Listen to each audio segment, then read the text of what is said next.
Hello dear friends, ഇന്ന് ഞാൻ വന്നിട്ടുള്ളത് വളരെ ഈസി ആൻഡ് ടേസ്റ്റിയുമായ ചിക്കൻ ഫ്രൈയുടെ റെസിപ്പിയുമായിട്ടാണ്. അപ്പോൾ നമുക്ക് വേഗം തന്നെ ഒന്ന് വീഡിയോയിലോട്ട് പോകാം.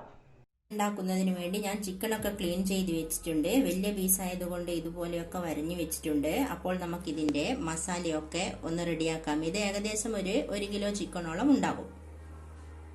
ഒരു മിക്സിയുടെ ജാർ എടുത്തിട്ടുണ്ട്. അതിലൊരു 8 വെളുത്തുള്ളി, പിന്നെ ഒരു 3-4 പീസ് ചെറിയ ഇഞ്ചി, പിന്നെ 2 ടീസ്പൂൺ മുളക് പൊടി, പിന്നെ ഒരു 1/4 ടീസ്പൂൺ മല്ലിപ്പൊടി, 1/2 ടീസ്പൂൺ കുരുമുളക് പൊടി, 1 ടീസ്പൂൺ ജീരകം, ഒരു 1/4 teaspoon garam masala, 1 teaspoon lemon juice, ഒരു 1.5 ടേബിൾ സ്പൂൺ കോൺഫ്ലവർ.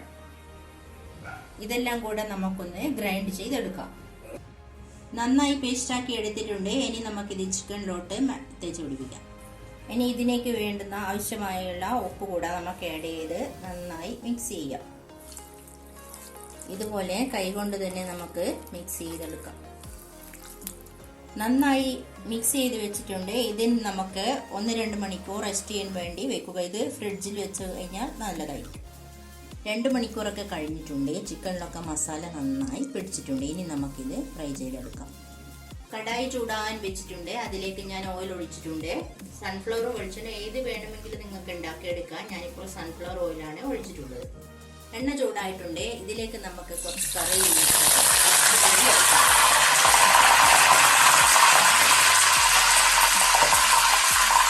ഇങ്ങനെ എടുത്തു കഴിഞ്ഞാൽ 2 ഗുണമുണ്ട്. ഇന്ന് നമുക്ക് എണ്ണ ചൂടായി എന്ന് പറയാം. 2 ചിക്കൻ ഉണ്ടാക്കുമ്പോൾ നല്ലൊരു ഫ്ലേവറും കൂടെ ഇതിലുണ്ടാവും.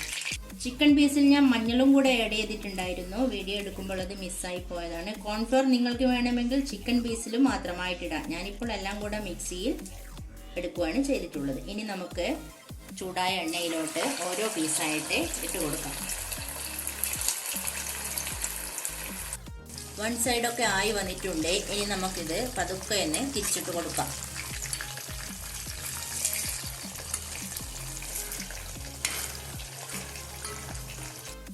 ചിക്കനൊക്കെ നന്നായി ഫ്രൈ ആയി വന്നിട്ടുണ്ട്. ഇനി നമുക്കിതൊരു ടിഷ്യൂലോട്ട് മാറ്റിയിടാം. പ്ലേറ്റിലോട്ട് മാറ്റിയിട്ടിട്ടുണ്ട്. ഇനി അടുത്തത് കൂടെ വറുത്തുകോരി എടുക്കാം. ഇതുപോലെ എല്ലാ പീസും നമുക്ക് വറുത്തുകോരി എടുക്കാം. അങ്ങനെ വളരെ ടേസ്റ്റിയും ക്രിസ്പി ആയിട്ടുള്ള ചിക്കൻ ഫ്രൈ റെഡി ആയിട്ടുണ്ട്. എല്ലാവരും ഉണ്ടാക്കി നോക്കണം. നല്ല ടേസ്റ്റ് ആണ്. ഇഷ്ടപ്പെടുകയാണെങ്കിൽ സബ്സ്ക്രൈബ് ചെയ്യുക, സപ്പോർട്ട് ചെയ്യുക. Thank you.